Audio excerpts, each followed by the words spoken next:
the UP Korea Research Center with the support of the Academy of Korean Studies, or the AKS, Korean Studies Promotion Service. This aims to provide Filipino scholars and researchers with opportunities to widen their interest in Korean studies. The center hopes to be a venue for students and professionals to produce meaningful comparative research and to promote collaborative partnerships among Korean and Philippine institutions. The center also serves as a university-wide hub that helps promote and develop Korean studies in the university and the country. So the UP-KRC also sponsors interdisciplinary and inter-college research and educational activities on Korean studies, as well as facilitates the training of the next generation of Koreanists in the country. So before we proceed, just some house rules. We would like to remind our viewers that you may send your questions and comments throughout the event in the chat box. And these questions and comments will then be read during the open forum and will be addressed by our guest speaker. We are also reminded that the lecture is a safe space and thus will not tolerate any form of bullying and trolling, academic or otherwise. So UP-KRC reserves the right to remove those who will create any disruption in any part of the program. So we would like to inform you that this event will be recorded and uploaded to the official UP-KRC YouTube channel. So before we formally begin, let me introduce today's speaker, Ambassador Han Dongman. Ambassador Han served as the Korean ambassador to the Philippines from January 2018 to December 2020. After joining the Foreign Ministry in 1985, he has held secretary posts in Algeria, the United Kingdom, and Australia, as well as in the Office of the President in Korea. Ambassador Han served in various roles in the United States, first as consul at the Korean Consulate in New York, and then as Minister Counselor at the Korean Embassy in Washington, D.C. He then served as the Consul General in San Francisco from 2013 to 2016. In the Korean Foreign Ministry, he worked as the Director General of the International Economic Affairs Bureau and Deputy Minister for Overseas Koreans and Consular Affairs. Ambassador Han received the Order of the Service Medal in 2012 and the Order of Merit from the Philippine government, as well as Congressional Medal of Achievement from the House and the Senate, respectively, in 2020. He earned his BA at Yonsei University in Korea and his MA at the Pantheon-Sorbonne University in France. He is currently working as a senior advisor at the Center of ASEAN-India Studies of the Korean National Diplomatic Academy, and a professor of Yonsei University, Sungshin Women's University, and visiting fellow at the Asia Center of Seoul National University. So ladies and gentlemen, let us welcome our very distinguished guest for this morning, Ambassador Han Dongman. Ambassador, the floor is yours. Okay, let's wait for him to come back. I think he has some internet connection issues.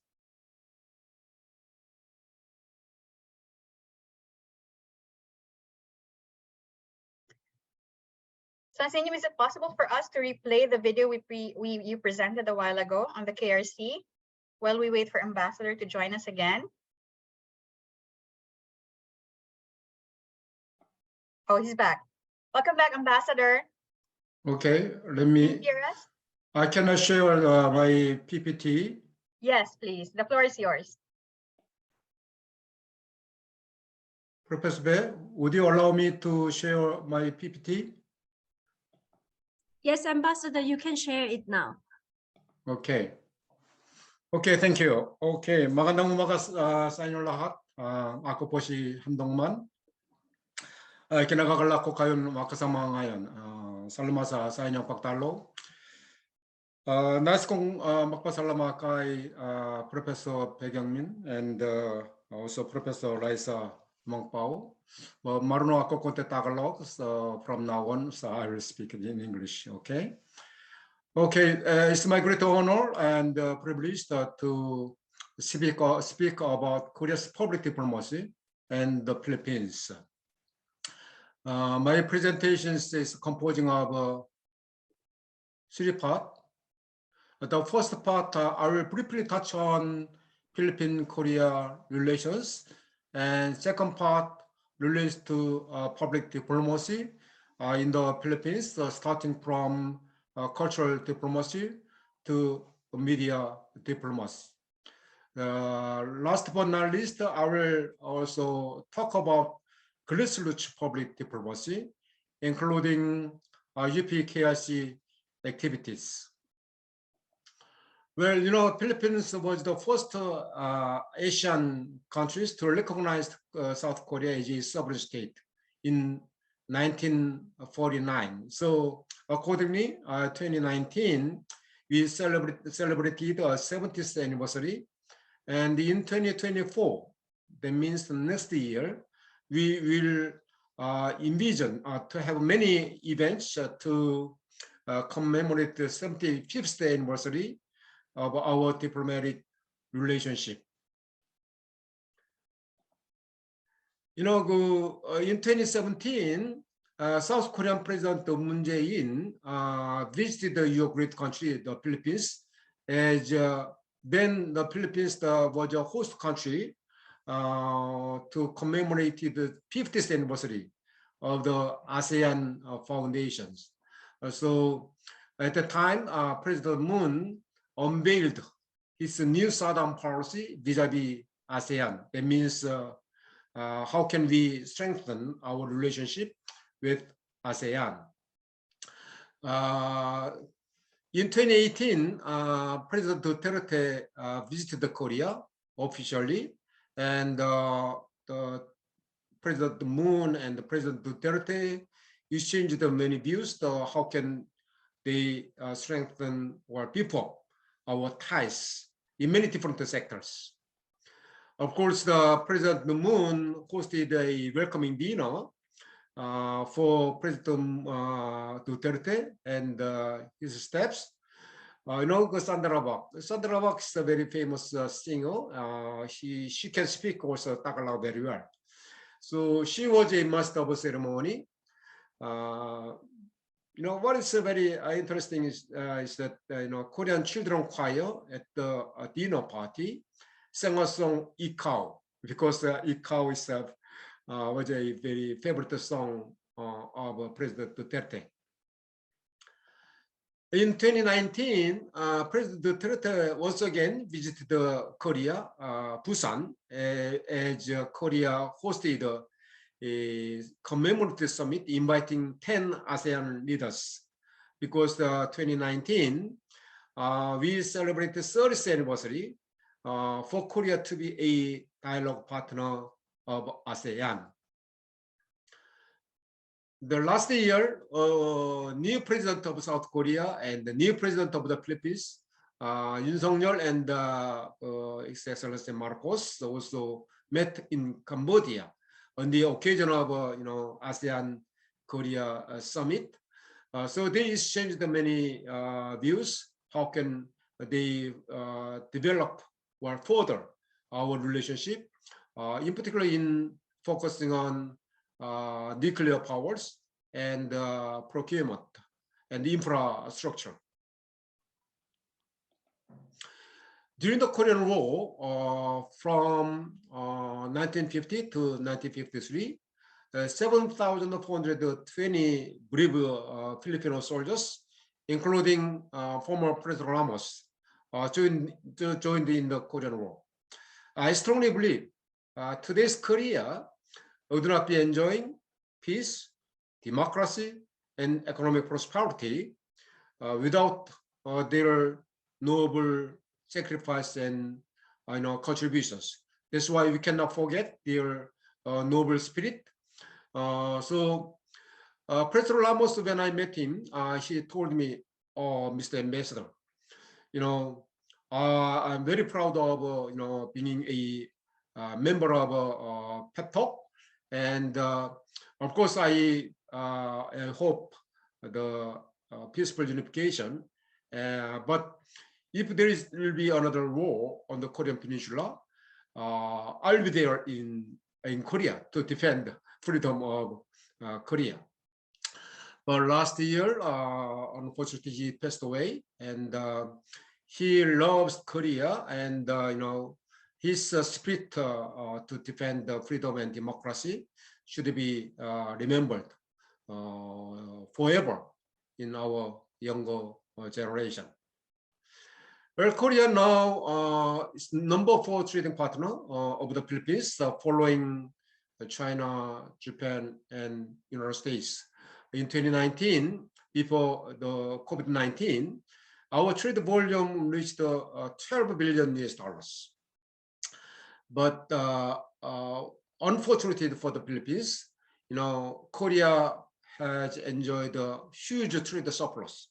That's why I proposed and urged the Korean government to start the negotiation of a free trade agreement so that you can try to make a trade balance between Korea and the Philippines. For example, the market share of Philippine bananas in Korea was about 93%, but that market share dropped up to 80% because Korea concluded a free trade agreement with the Central American countries. So we import some bananas from Central America without any tariff. That's why with the conclusion of a free trade agreement, we cannot impose any tariff for Philippine bananas. That's a small example. So through the conclusion of a free trade agreement, you can provide more business opportunities, not only trade but also investment. Well, Korean companies, invest a lot for infrastructures in the Philippines. For example, the K-Water of Korea, invest a lot for the Angat Dam project. So actually, if I'm not mistaken, 90% of fresh water in Manila now providing from Angat Dam project. And the Korean electric power company, KEPCO, also invest a lot to build a 1,200 megawatt power plant. That was the largest natural gas facilities in the Philippines. And the Korean government provided many official development assistance. For example, we funded about $71 million to build a Puerto Princesa airport. So when I visited the Puerto Princesa airport, I found small mark saying that Korea funded this project. And still it's an ongoing project, but we will provide $173 million for New Cebu International Container Port project. Korea ranks still number 1 among foreign tourists in the Philippines. When I started my job as an investor in 2018, when I met President Duterte, I promised him to increase the number of Korean tourists from at the time 1.6 million to 2 million.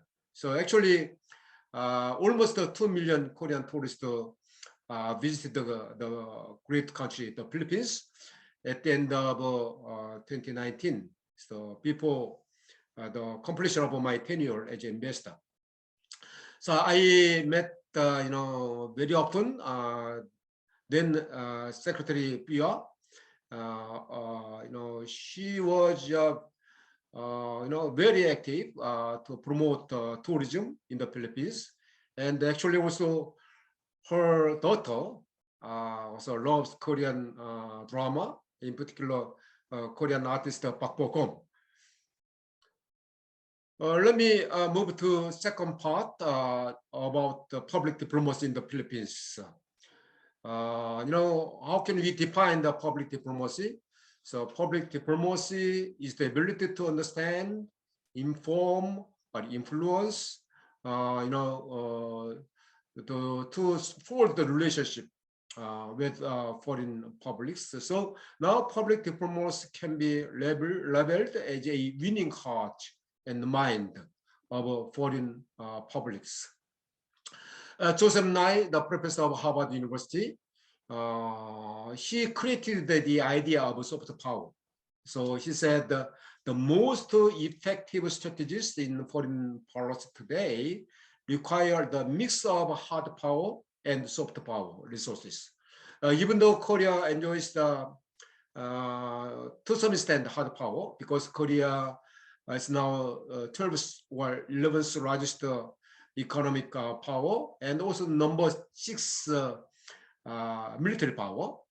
But Korea could not regard it as a superpower like United States, China, and Russia. So Korea has exercised its middle power diplomacy, and also we have concentrated soft power. As a part of soft power, we focused on encouraging or demonstrating the cultural diplomacy, because the cultural diplomacy is a type of public diplomacy that includes the exchange of ideas, information, art, language, and other aspects of culture. This culture is universal, and it's very important, to exercise the diplomacy, because cultural diplomacy has become one of the most respected tools in the contemporary diplomatic strategies. Well, Korean wave, we call it Hallyu in Korean. Now Korean wave has become one of the many valuable soft power assets of Korea. So now Korean wave has spread worldwide, not only the Philippines or Asia, but also Europe and the United States, all. So it's kind of a cultural phenomenon. In particular, the BTS is the #1 artist of Korea. So BTS fans, army has about, if I'm not mistaken, more than 100 million people in the world.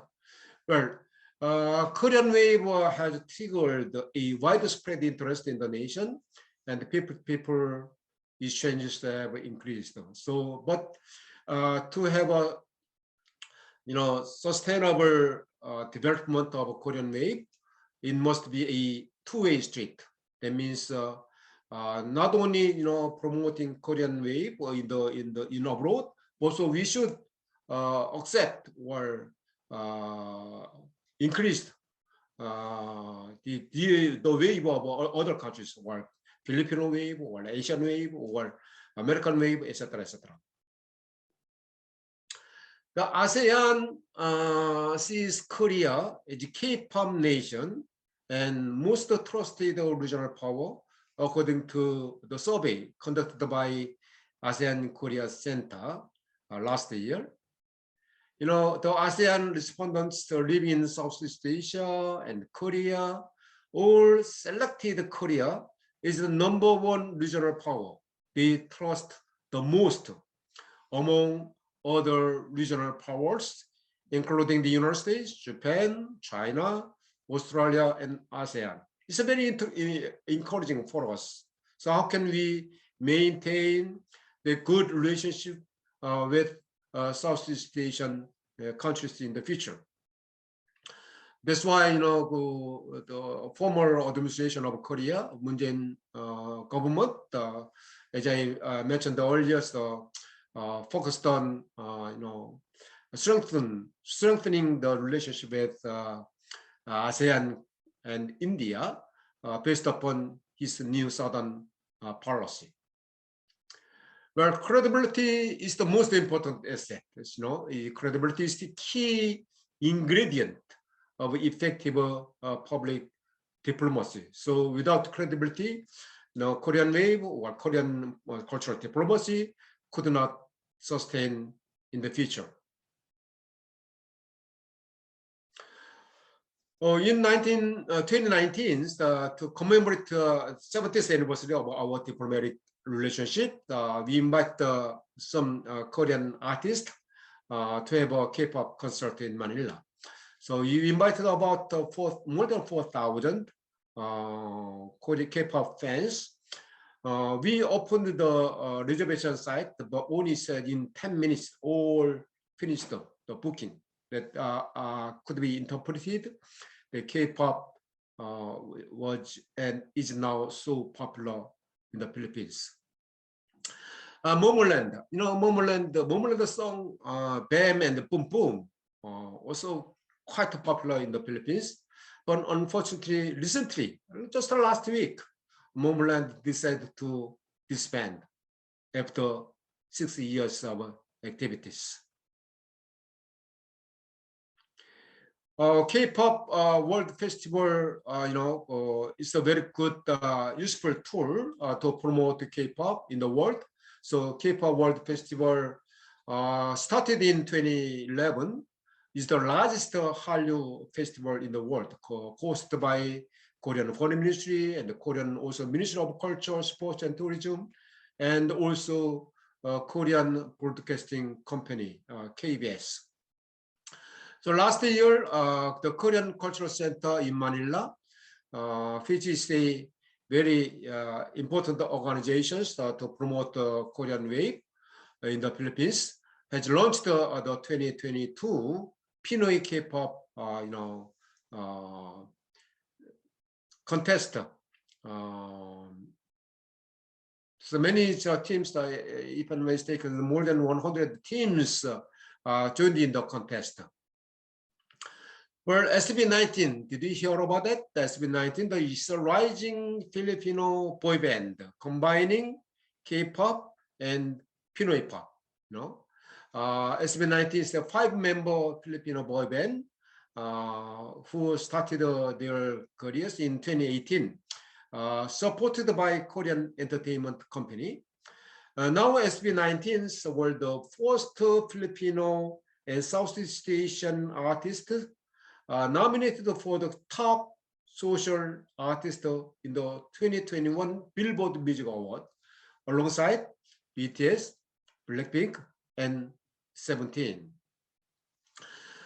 As I mentioned earlier, Korean Cultural Center, has exercised their activities to promote the Korean waves. So even during the COVID-19 period, they had many events such as ASEAN Cinema Week or Korean Film Festivals or K-dance party events, etc., etc. So if you have a chance, you can visit the Korean Cultural Center, either to upgrade your understanding about Korean wave, also to learn Korean languages, because the Korean Cultural Center now is running Sejong Institute to teach the Korean language for the Filipinos. Well, I invited the Foreign Secretary Lokshin and his staffs to my house, my residence. Before starting our dinner, the Filipino fan dance team demonstrated the fan dance. They learned the Korean fan dance in the Korean Cultural House. That's the good example to increase the people exchange. And the Korean drama also has been very popular in the Philippines. So we call it Korean telenovelas. Korean telenovelas is as Filipinos fondly call Korean TV drama series, have been culturally integrated in the Philippine society. So in particular during the COVID-19, many Filipinos watched the Korean telenovelas. For example, Foreign Secretary Lokshin told me, Mr. Ambassador, I watched the Itaewon class and also trained for Busan with my wife during the COVID-19. Other subfields of cultural diplomacy include gastro diplomacy, which works with the Korean culinary cultures. Now, samgyeopsal is now very popular Korean food in the Philippines. So there are many shops of samgyeopsal lamat, samgyeop masalak, so in the Philippines. And the other typical Korean food is the bibimbap. Bibimbap's rice with many vegetables and one sunny side of eggs. So believe it or not, late Michael Jackson, whenever she visited Korea, he used to have a bibimbap because bibimbap is a very healthy food. And kimchi also has been very popular, not only in the Philippines, but also the world. For example, Michelle Obama, First Lady of the United States, made the kimchi with the cabbage and some spices of the White House, and she tweeted her recipe. Since then, the kimchi has been very popular even in the United States. The wife of Foreign Secretary Rokshin approached me to make a kimchi recipe video clips. So I asked the Korean Cultural House to make a kimchi recipe video clips. So they shared that video clips with many members of diplomatic corps. Well, sports diplomacy is another area of public diplomacy because sport is a universal communication, So sports events can enhance diplomacy, trust, and change the public opinion. Of course, they can also contribute to increasing the national image and brand. Against the backdrops, the Korea hosted the Summer Olympics in 1988 and also Winter Olympics. Among many sports games, Taekwondo is Korean martial art. It's very popular.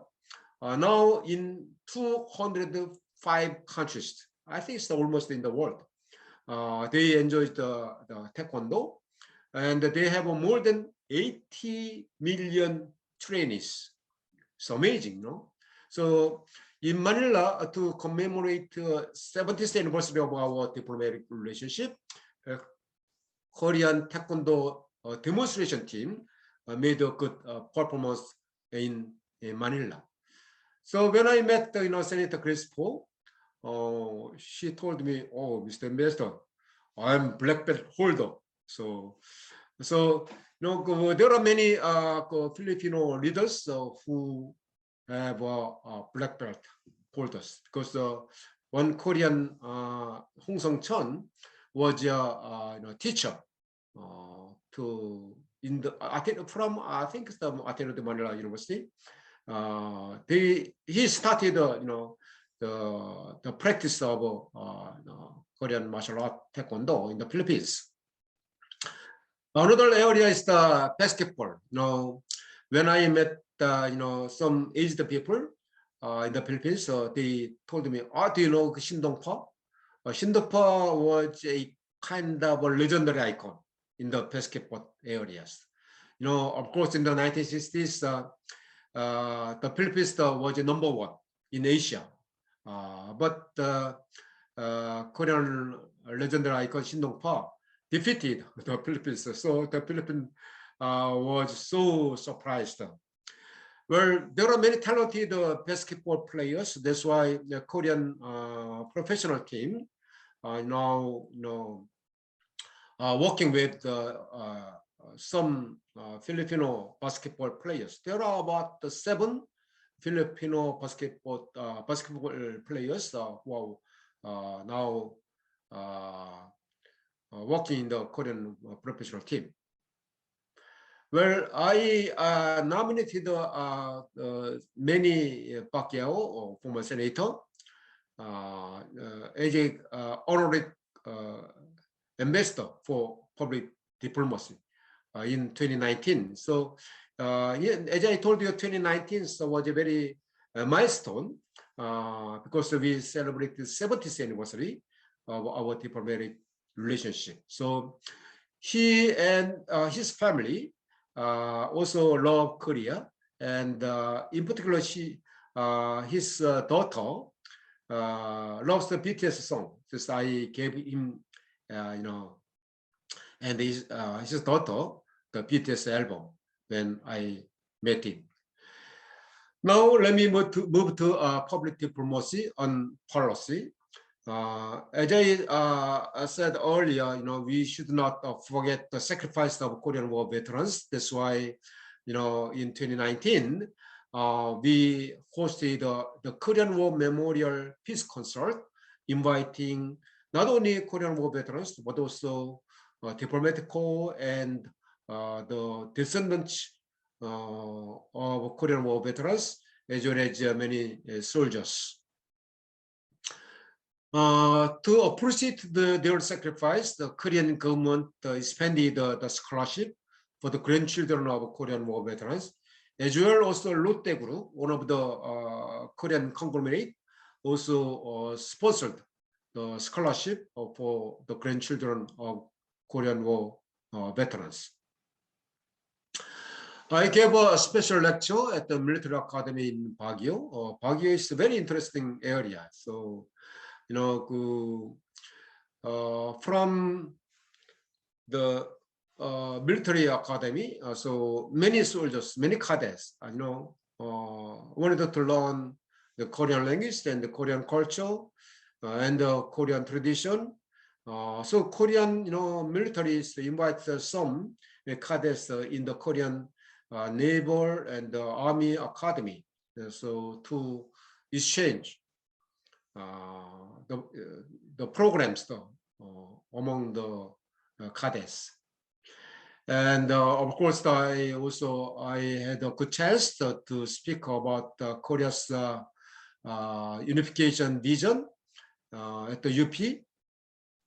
But unification would be a long way to go. But I'm a little optimistic, about the future of our Korean Peninsula. But still, up to now, now the tension is lingering on the Korean Peninsula, triggered by North Korea's nuclear test and the long-range missile test. But Goldman Sachs, one of the U.S. investment bank, predicted unified Korea would be number 5 economy in the world, supposing we combined South Korea's cutting-edge technology, state-of-the-art technology, and the capitals with North Korea's abundant natural resources and very cheap labor cost. Well, it's good to be an optimist. Winston Churchill once said, a pessimist always finds the difficulty in every opportunity, but an optimist always finds the opportunity in every difficulty. So the Korea remains the only divided country in the world. So eventually for our next generation, we should achieve the peaceful unification, not only for the Korean Peninsula, but also for the rest of the world. Arao means the hope or sun. On the request of Philippine government, Korea's dispatched about 420 military people to join in the rehabilitation recovery project, because in 2013, the Tacloban area was hit by Yoranda typhoon. So many people, thousands of people were killed. So it was a good time for Korea to pay our debt, because during the Korean War, the Filipino soldiers fought together with the Korean soldiers to defend freedom and democracy. That's why it's a small, sacrifice, small contribution, of course, compared to Korean War veterans. But this kind of military cooperation led to also defense procurement cooperation. So actually, the Philippine government purchased about 12 Korean jet fighter, as well as 2 frigate, and also the other military equipment. Now let me move to public diplomacy on technology. Of course, you know, as I mentioned earlier at the beginning of my presentation, heart-to-heart diplomacy. That means how can we get the mind and heart from foreign publics. So as a part of a heart-to-heart diplomacy, we provide the many loans and grants to the Philippines. So former Secretary Cayetano and I signed a $1 billion soft loan arrangement for the Philippine infrastructure project. So this photo illustrates that I joined in the completion ceremony of Pasat Dam project. So where Korean government provided about $21 million. So this Isabella area is a very important area where there are many irrigation projects. So these dams helped many farmers to get more rice and more crops. And President Duterte and also I joined in the groundbreaking ceremony to build a Pangil Bay Bridge. So once completed, this bridge would be a longest bridge. Korean government should provide 7.8 billion peso for this project. The President Duterte told me, Mr. Ambassador, I have a vision because to accomplish the sustained economic growth in the Philippines, we need to have a sound infrastructure project. So Korea did in the 1960s or 1970s. So infrastructure would be a very important tools or to have a sustained economic growth. As well, also go to help the many vulnerable people suffered by COVID-19. We Korean government provide about 950 million tons of rice for the people. And as well, also we provided various support and aid for COVID-19 response. For example, it's a small ceremony with Foreign Secretary Lokshin in the Foreign Office to provide 100 million COVID-19 emergency response program loan, as well as 1.5 million emergency support programs. Wherever there were many natural disasters such as typhoon or earthquake, we provided many humanitarian assistance. For example, in January 2020, there was a Tar volcano eruption. So I, on behalf of Korean government, provided $200,000 to the Senator Gordon because he was still he is chairman of Philippine Red Cross. We cannot forget the sacrifice of the Korean War veterans. That's why also we provide the 40,000 masks and personal health equipment to the Korean War veterans and their descendants. I founded the Philippine Korea Community Foundation because this foundation is designed to help many vulnerable people in the Philippines. As I did when I was in Consul General in San Francisco, I also encouraged the leaders of Korean community to make a Korea-American Community Foundation to help many vulnerable people. So actually now in New York and in San Francisco, there are two Korea-American Community Foundation. They had fundraising events, inviting many celebrities, and annually they raised about $3 or $4 million. Eventually, those funds were designed to help many people. Well, to increase the people-to-people exchange, the language is very important. So there are about 2,000 Filipino high school students who learn Korean language in 25 Korean language schools. But when I met Education Secretary Briones, she told me, according to a survey, there are about 3 million Filipinos who wants to learn Korean language.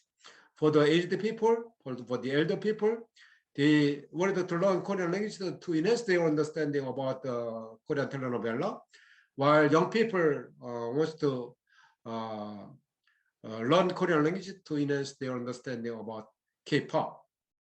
So Korean government, along with the Korean Cultural Center, have a plans to increase the Korean language school in the Philippines in the future. Korean embassy also invites the Filipino teachers to Korea to have many programs, eventually helping them to enhance their understanding about Korean languages.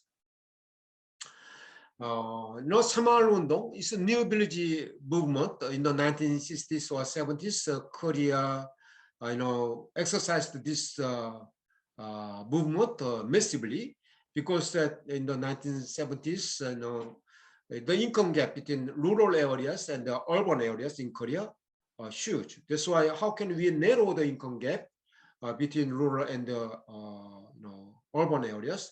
We started a new village movement in the rural areas. So they succeeded. That's why the Korean government would like to share our experience with many countries. In the Philippines, in particular, Governor KRC of Iloilo province was a champion to promote the new village movement, the another name is Samal-Undong. Also, when I was the ambassador in the Philippines, I established a so-called Korea-Philippines Society, which was designed to, increase the people-to-people exchange, and also to work as a honorary ambassador to forge our bilateral relationship. So I, asked the president of UP, Dr. Concepcion, to be a chairman of that society. But he asked me, the Korean government would invite more undergraduate students of majoring in nuclear science in the Korean graduate school, because eventually to solve the problem of energy shortage, of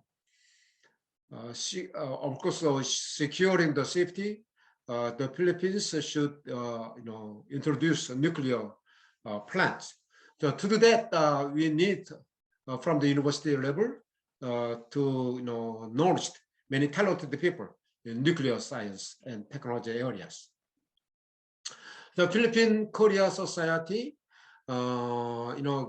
launched officially, and we have we had some different areas. Of course, Dr. Concepcion was is a chairman of that society, and also we invite many Filipino business people and academic people, and also media people, as well as also cultural people, to differentiate the cooperation project between Korea and the Philippines in the future. I said, Philippine Korea Society will play a key role in bilateral relations, and the friendship of the two countries would continue on firmly in the next 70 years. I met also chairman of GMA. GMA is one of the biggest broadcasting company in the Philippines, because the Philip Bojan, the CEO of the GMA, asked me to bring more Korean dramas to the Philippines with a reasonable price, because Korean dramas have been very popular in the world. So now the suppliers asked too many, amount. So anyway, so even in the gold times, many Korean dramas were running in the GMA. So I think the role of the media is quite important. So I said GMA will play a certain role to promote the Korean culture as well as the Korean telenovela in the society of the Philippines. So I met the people of the Philippines CNN, and on a regular basis, I made a contribution, some articles in the Philippine Stars, emphasizing our strong relationship and partnership between Korea and the Philippines in many different sectors. As well, also, social media, such as Facebook, it's kind of a new media, new diplomacy. So Korean embassy and I also personally have a Facebook to promote, cultural and public diplomacy in the Philippines. Lastly, I will touch upon the grassroots public diplomacy. As I mentioned earlier, it's very important to promote the mutual understanding. It's not one-sided, diplomacy. For example, I also enjoy the Dinagang Festival in Iloilo. It's one of the very famous mask dance team in the world. Korea also has a mask dance festival in Andong. We call it the High Talchum. So we encouraged the people-to-people diplomacy. That means the Dinagang festivals also can join. The dance team also can join in the Andong dance mask dance festival. While also, Andong mask dance team can join in the Dinagang festival. Likewise, on a regular basis, we had a Philippine-Korea Cultural Festival every year, except the period of COVID-19. That provided many good opportunity for artists of both countries to demonstrate their talents to the publics. Not only Korean communities in the Philippines, but also the Filipino publics. So this cultural festival is an annual celebration of the Philippine-Korea relations through various forms of cultural exchanges and performances.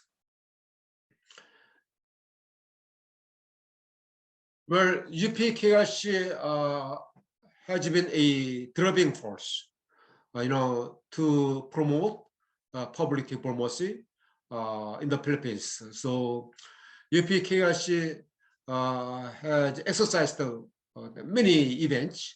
For example, in 2020, the UP-KRC had a Korean Studies Info session online, and also, in 2020, also UP-KRC invited Dr. Pyeokgil of Asia Center of Seoul National University for online programs entitled the post-Corona-19 economic outlook in the Asia Pacific area. Still, I'm now working as a visiting professor at the Asia Center of Seoul National University. So Seoul National University Asia Center had programs with UP for e-school programs. And with Professor Bae also, we had a New Southern Policy Plus seminar. It's an online seminar. We invited the Korean scholars also to share their vision and insight about New Southern Policy Plus, concentrating on the relationship between Korea and the Philippines, because Korea has a plan to have a comprehensive strategic partnership with the Philippines, because the Philippines has emerged as a very important partner of Korea, not only politically but also economically and culturally. Also, the UP, KRC had a Philippine-Korean Studies Symposium recently, last month, and actually it's yesterday I visited the Korea Foundation in Jeju to discuss the wide range of issues. How can we deepen our ties of cooperation between Korea and the Philippines?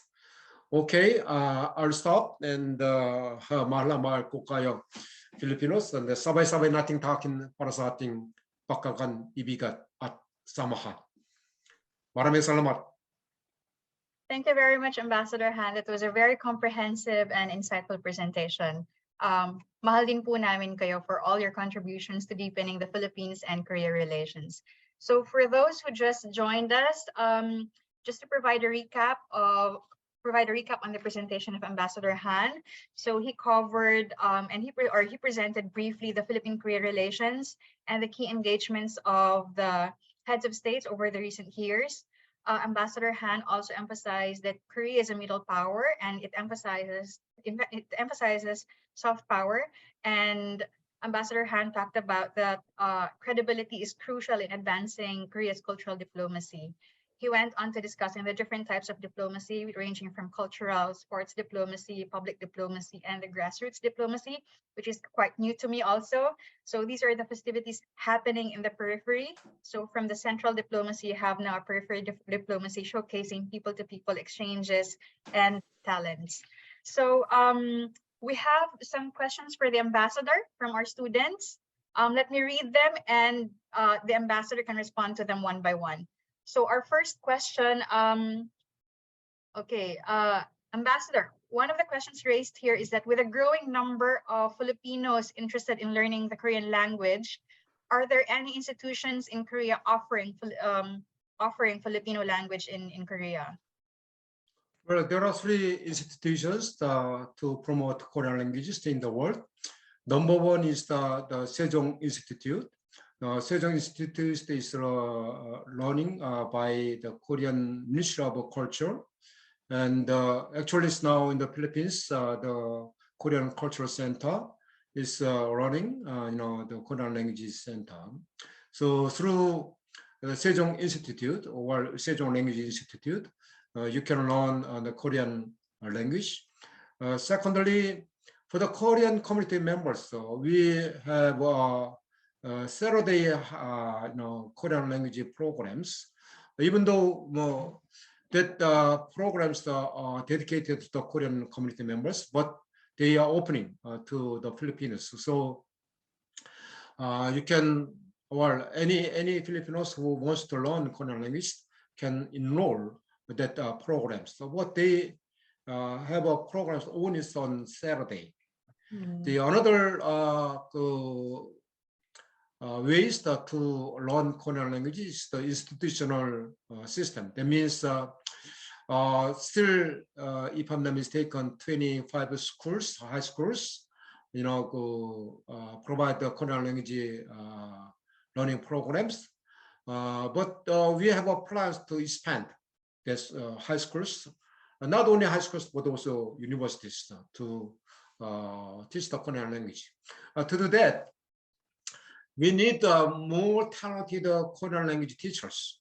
That's the big issue, because the Philippine government only would allow the Filipino teachers to teach Korean language, not Korean teachers.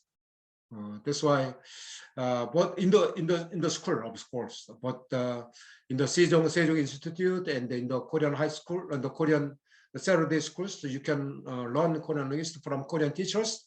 But in the schools, high school or universities, only Filipino teachers could teach, Korean language. That's why, how can we secure more talented Korean language teachers?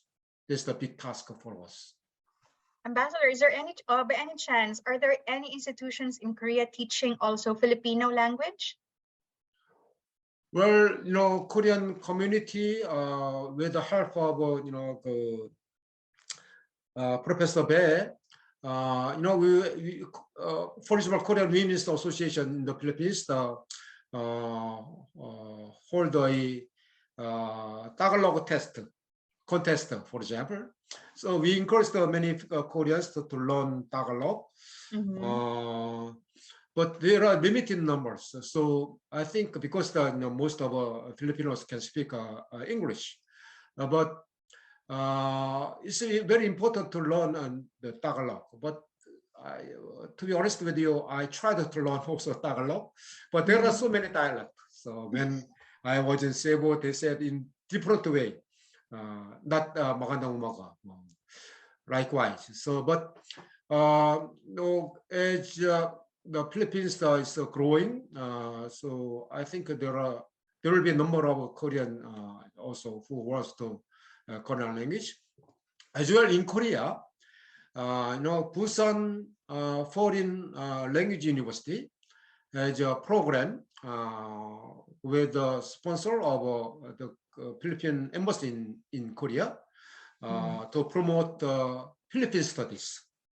So I am now invited by Busan Foreign Language University to give a lecture about Korea-Philippine relationship. But that's the small start. But there's a Korean saying, well begun is half done.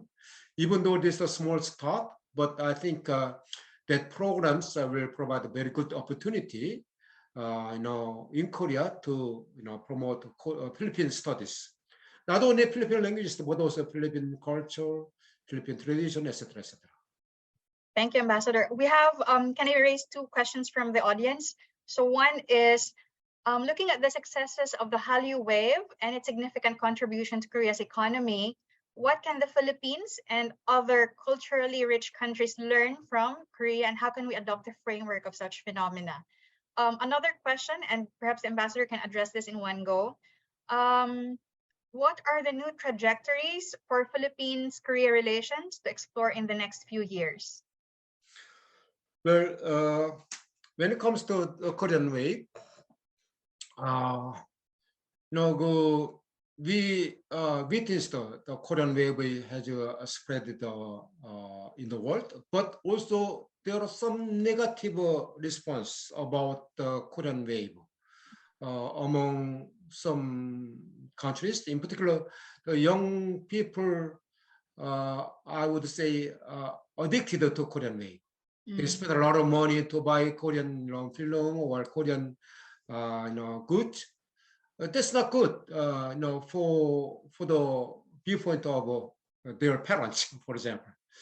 And also, they are addicted to Korean Wave, ignoring to some extent their traditions. So we have witnessed such kind of phenomena in not only the Philippines, but also Indonesia and Thailand. That's why we should promote the two-way street.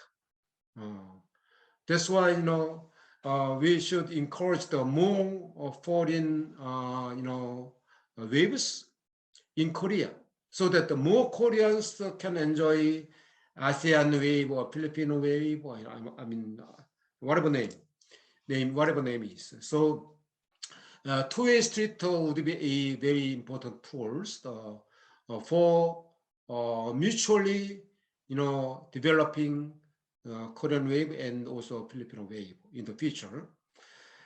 Of course, the Korean waves has contributed a lot for the Korean economy, but how can we diversify our cultural programs? That's why the Korea Foundation has exercised many efforts to diversify the cultural programs, not focusing on only K-pop. To some extent, K-cosmetics also has been very popular with K-movies, but that also would trigger, I'm afraid, so trade surplus for Korea. So it's not good in the long-term basis. So how can we have a strategy or plans to develop our cooperation in the long-term perspective? I cannot remember the second question. Would you repeat once again? The second question was that what are some of the new trajectories between the Philippines and Korea relations that we can explore on in the next few years? I think this has something to do with the new Southern policy that you mentioned a while ago about former President Moon Jae-in. Probably is there a continuity with the current administration? Yeah, some expressed the concerns about the feasibilities and the continuity and the sustainability of a new Southern policy on the new administration of a Korean government, because new Korean government did not say to continue the new Southern policy. But whatever the name is, new government of Korea announced to continue its a policy attaching on the importance for ASEAN in general. So, but they changed the name with Indo-Pacific strategy. So they showed some long-term perspective and the broad perspective. Of course, the ASEAN, we will respect the ASEAN centrality. But how can we develop more feasibilities? For example, ASEAN remains number 2 trading partner of Korea. Still, it's very important following China. Economically, also ASEAN has many natural resources. That's why there are huge potentials to develop more and more between Korea and ASEAN. As well, also 10 ASEAN member countries have a diplomatic relationship with North Korea and South Korea. That's why to ease the tension and to improve the situation on the Korean Peninsula, and also eventually to achieve peace unification, ASEAN could provide more opportunities by contributing to easing the tensions. For example, Vietnam and Singapore hosted a summit between North Korea and the U.S. leaders. Likewise, Philippines could contribute more and more for the stability and peace on the Korean Peninsula.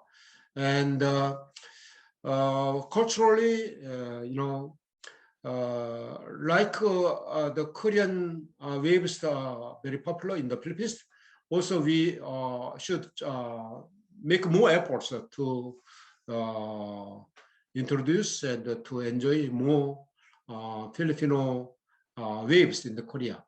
For example, Pyeongtaek is my hometown, but there are many Filipinos who married with Korean people, but there are some Korean restaurants, Filipino restaurants. So now Koreans can enjoy Filipino food, not only a rich one, but also many, many Filipino food. So that's a small example, but the food, language would be very important also, tools to increase the people exchange. And as I showed one example, 7 Filipino basketball players now working in the Korean professional team. That's also a small example. So how can we increase the people-to-people exchange? Against the backdrops, the Korea Foundation and the Korea ASEAN Center, I have a plan to invite many talented university students for scholarship programs. So you can try to get that scholarship to continue your study in Korea. Definitely, no doubt in the future, you will be a very important pillar to bridge the relationship between Korea and the Philippines. Thank you, Ambassador. I think the ambassador just responded to two questions already. So one is that how, by providing scholarships, the ambassador responded to the advancing the or sustaining the role of students in public diplomacy. And the ambassador also mentioned the participation of some ASEAN states in maintaining the peace and stability in the Korean Peninsula. Ambassador, we have another question here from Professor Bubbles Asor of the University of the Philippines. So, the question is, how are Filipinos in South Korea being perceived and accommodated, and how well do they integrate in the Korean society in various levels? So these levels include societal, so Korean people towards Filipino migrants, state level migration regimes, and to what extent do you think is public diplomacy being a state's way of communicating with foreign publics? That would include international migration as a strategic site to rethink about public diplomacy. So what is the perception of Filipinos in Korea, and how do they integrate well? Do they integrate well in the Korean society? Well, when it comes to perception, the Korean ASEAN Center conducted a survey. But to be honest with you, generally speaking, Koreans regard the ASEAN people as a people who want to work in Korea and who wants to marry with Koreans. That's the misjudgment and the misperception. But in another part, there are many about this, if I'm not mistaken. Every year, we Korean government invite 5,000 Filipino workers. They contribute a lot. They have contributed a lot. In particular in rural areas, and in the long-term basis, Korea is now suffering from the low fertility rate, lowest fertility rate in the world, and the aging population. So we accept many migrants, not only the Philippines but also from Uzbekistan, Nepal, or many ASEAN countries. So they are adapting their new life in Korea, and they have contributed a lot with their economic activities. So eventually, Korea is now multi-society, multiracial society. Even though the number of foreigners is about 5% of our population, but like in the United States, eventually Korea would be a multicultural society in the future. So that's why, how can we make a melting pot society or salad bowl society? But I think it's better to make a salad bowl society rather than melting pot society, because respecting the different culture, we should forge a community in good directions, of course. So in my hometown in Pyeongtaek, there are many Koreans, and your embassy in Korea, under the leadership of your ambassador, Madam Ambassador, has exercised many public diplomacy. For example, Madam Ambassador Teresa, give a lecture in many universities, emphasizing the importance of our bilateral relationship between Korea and the Philippines. And also, they encouraged the Filipino community in Korea to engage in more cultural events organized by the local government.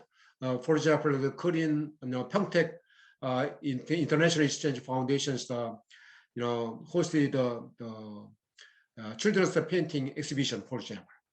So we invited about 30 countries for their children's art. That is the small examples, but how can we have some cultural exhibitions, cultural events to enhance their understandings. And also Filipino food is one also good example. So Pyeongtaek International Exchange Foundation provide a very good opportunity for the Pyeongtaek citizens to test the Filipino food likewise. So I think Korean government will continue to have integrated programs for multi-cultural society to engage in more activities organized by not only central government but also local government. So, but to do that, I think the perception change is the most important. But it's not natural to change the perception in the short term. So both sides, I mean, from Korea and from the Philippines, so we need to increase, their activities, not only cultural activities also, but economic activities. So I encourage the many Korean companies, not only in Korea but also in the Philippines, to engage in more CSR activities to help many vulnerable people in the Philippines. That would be one example of the South Korean companies to engage in public diplomacy, eventually to increase their brand or company image, of course. But that would be such kind of activities would be accumulated. That would be very helpful also to enhance Korean image or Korean national brand. Likewise, the Filipinos living in Korea needs more exercise, more demonstration for their positioning and for their contributions in the Korean society. Okay, I hope that answers Professor Asor's question to Ambassador Han. We're down to a few more questions before we conclude. Ambassador, we go back to the cultural diplomacy you were talking about earlier during your presentation. So one of the questions here raised by Jensen Centillas is, Mr. Ambassador, if you are given the opportunity to advise the government of the Philippines to enhance its soft power, which area of the Philippine soft power do you think has the most potential to bring profit and is in most need of attention? Is it sports, pop culture, or food?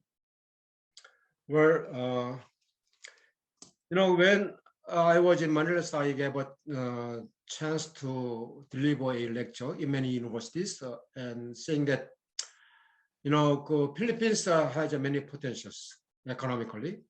And, in 2018, one foreign media described the Philippines as one of the very emerging country in the world and the #1 country to invest in. But you have many potentials, and but how can you demonstrate your potentials? It's very important, and also the Filipinos, enjoys the. Filipinos, I think, I strongly believe have many talent for music, So there are also many Filipino singers in Korea. So that compared to other ASEAN or Asian people, the Filipinos have many talent in music. So that would be one area to increase the public diplomacy. And you have about 10 million migrants in the world. That would be a very good driving force to demonstrate the Philippine culture in their country where they are living. So let me think about more and more, but culturally, economically, and also you have a very good independent foreign policy vis-a-vis the United States and China. And given the geopolitical location, economic locations, also you can demonstrate more powers vis-a-vis other ASEAN and ASEAN countries and Korea also and Japan. So to do that, we should acknowledge the more talented people. So I think all of you in today, you can play a more important role in bridging and in promoting the Filipino cultures in the world. So as a kind of influencer, for example, utilizing the SNS, such as Facebook or Instagram or YouTube, that would be a one way. But even university also should provide more opportunities for the students to engage in more cultural diplomacy. Okay, one last question, Ambassador, before we conclude. This is from Von Atienza. He's mentioning about the record-breaking fertility rate, low fertility rate in Korea. So how do you think can public diplomacy between Korea and the Philippines work together to address potential issues in the workforce and technology, as well as energy management in the aging Korean population? Do you see any relation between the two? It's very difficult to answer because, for the last almost 20 years, the Korean government has exercised its administrative efforts to solve the low fertility rate, but in vain. But because this issue is a very complicated issue, why is the Korean young people don't want to have a baby? Because in Korea, positive side, we have education favor. Because Korea has no natural resources. We import 100% of natural gas and oil from abroad. So only we can rely on is the manpower, or human power, or brain power. That's why our older generation, our parents, were ready to sacrifice themselves for the education of their children. That costs too much, from the kindergarten to the university, at least, how can I say, more than $2 million, something like that. It costs too much. That's why young people are afraid of having a baby. And unlike the old times, now young people, wants to enjoy their life. So that's why against the backdrops, it's not easy to solve this issue, aging population and the low fertility rate. That's why I emphasized two solutions. It's not radical solutions, but number one, we should accept the multiracial, multicultural society. So, inviting more foreigners to live in Korea. Number two, we have about 7.3 million Korean immigrants in the world. In the United States, 2.5 million, also in China, 2.5 million, etc. So how can we take advantage of their knowledge or contributions for the future of Korean society? It's not easy, but we encourage the Overseas Korean Foundation to engage in more and more people exchange, even though they are all Koreans. But when it comes to their nationality, many of them have a foreign nationality. But the Filipinos, there are about 10 million Filipinos in abroad. Korea about 7.5 million Koreans in abroad. How can we encourage them to engage in their activities with Korea? That's the small part of solution, but how can we pull our wisdom? How can we have conventional wisdom? How can we have a collective wisdom? If you have a good wisdom, good solutions, please let me know. So I will ask my government to accept your ideas. Thank you very much, Ambassador. Okay, before we conclude, do you have any final words to the audience?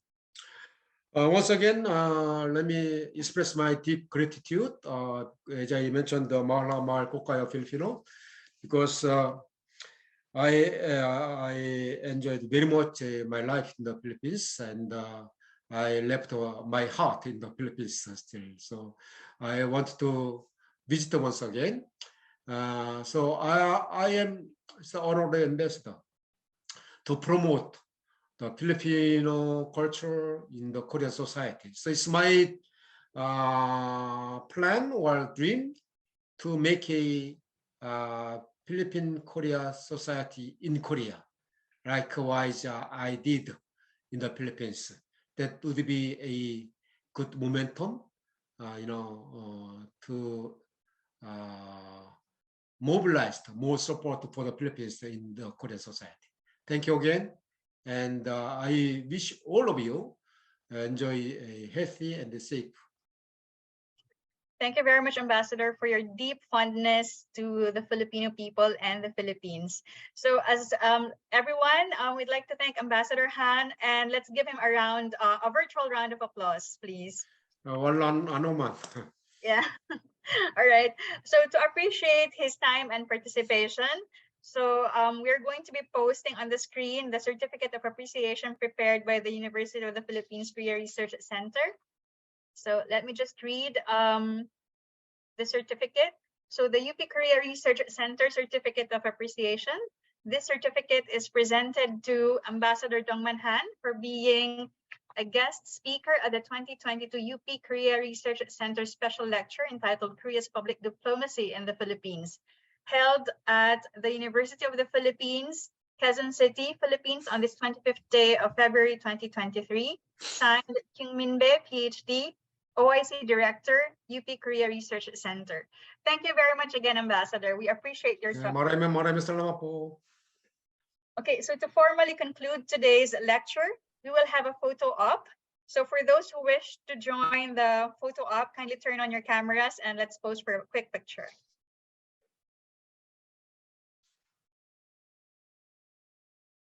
Okay, let me count probably in 3, 2, 1. Cheers. You can do more. You can. Okay. One. Should Isa, dalawa, tatlo. Okay. Yes. Okay. We're just gonna wait for the other participants to turn on their camera. Give your best smile, everyone.